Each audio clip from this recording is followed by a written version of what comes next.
It is a bombshell from BuzzFeed News that has prompted outcries from Capitol Hill. If true, it could be the most damning set of details yet, tying President Trump to an impeachable offense.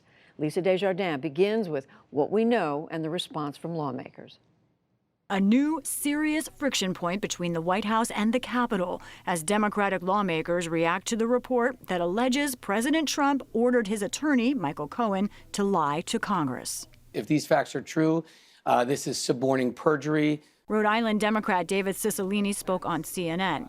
He's on the Judiciary Committee, the committee with jurisdiction over impeachment.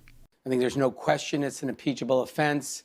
And it's, again, just one more data point about what was the reason that they were trying so hard to keep this Russia meeting and this Russia relationship so secret. The Democratic Judiciary Chairman, Jerry Nadler, said in a tweet that directing a subordinate to lie to Congress is a federal crime, and he promised investigations.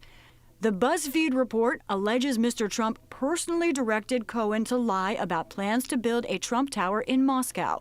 No other news outlet has confirmed the story. It comes after Cohen pleaded guilty in November to lying to congressional intelligence committees about the so-called Moscow project. Cohen is now cooperating with federal prosecutors. BuzzFeed says Cohen was not a source for its story. The president's current attorney, Rudy Giuliani, denied the report and in a statement called it categorically false. On Fox News, White House Deputy Press Secretary Hogan Gidley questioned BuzzFeed's reporting. Absolutely ludicrous that we are giving any type of credence or credibility to a news outlet like BuzzFeed. You're saying the president did not tell Michael Cohen to do that? I'm telling you right now, this is exactly why the president refuses to give any credence or credibility to news outlets. At a Virginia food bank today, serving furloughed workers, the top Democrat on the Senate Intelligence Committee, Mark Warner, talked to reporters. We don't know whether the new report about Cohen being told to lie by the president is true or not.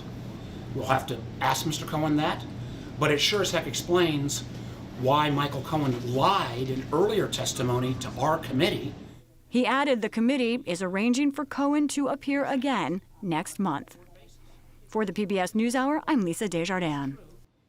Let's hear now from Capitol Hill. Representative Jamie Raskin of Maryland is a member of the House Democratic Leadership Team, and he serves on the Judiciary Committee. He formerly was a professor of constitutional law. Congressman Raskin, thank you very much for joining us. You said earlier today that if this is true, it would be an impeachable offense. How so?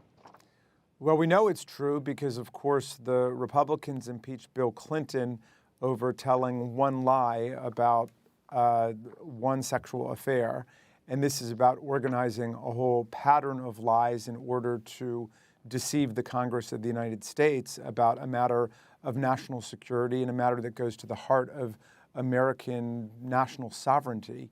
So lying and obstruction of justice have figured centrally in the impeachments that we've seen in modern times, that is, in the Nixon impeachment and, of course, in the articles of impeachment brought against Clinton. So, but both in the articles that were brought against Nixon and the articles brought against Clinton, obstruction of justice and lying were central. So I think everybody views the president's involvement in lying to Congress and suborning perjury as certainly a statutory felony violation under federal law, but also a major constitutional offense against the rule of law and our Constitution. Suborning perjury, meaning telling someone else to lie before the Congress or before a jury. But, Congressman, what is it exactly in this new information that you think makes it something that is an impeachable offense? What is it exactly? Well, let's start with this. We don't know whether or not this is true. All we have is one news report about what one witness has said. Now, obviously, it's a key witness, and Michael Cohen was the president's personal lawyer. But what Cohen is saying is that the president urged him and counseled him and essentially conspired with him to lie before Congress. And suborning perjury, that is urging and coaching someone to lie in a sworn context, is itself a federal criminal offense. It is a felony. But more importantly, when you think about the whole context of it, constitutionally, it's a serious betrayal of the president's oath of office. The president is sworn to take care that the laws are faithfully executed, not to take care that the laws are betrayed and violated. And this is just a rank betrayal of the presidential oath. So when you were asked about a similar question last month, I think after the report had come out that Michael Cohen said that the president had directed him to make payments to two women who allegedly had had affairs with the president. At that point in December, you said that you didn't think that constituted an argument for impeachment. You said it's a heavy, I'm just quoting, you said it's a very heavy constitutional remedy. But you're saying now this is different. Well, here's the thing. I thought that the Republicans completely overreached when they impeached Bill Clinton for telling a lie about sex. It didn't go to the heart of the rule of law and the constitutional system. And so I don't think that the president should be engaged in campaign finance violations and cover-ups. I don't think he should be having money beyond the contribution limits channeled into the payoff of mistresses. I don't think he should be involved in making illegal corporate contributions, et cetera.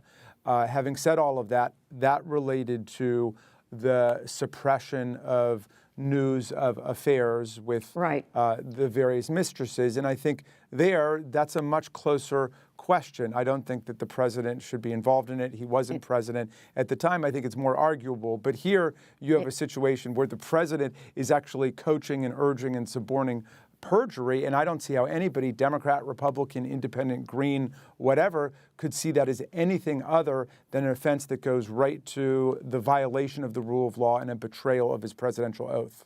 Just very quickly, we know there's a difference between saying something is an impeachable offense and saying proceedings should be undertaken to carry out impeachment, the impeachment process. Is there any doubt in your mind that process should go forward now?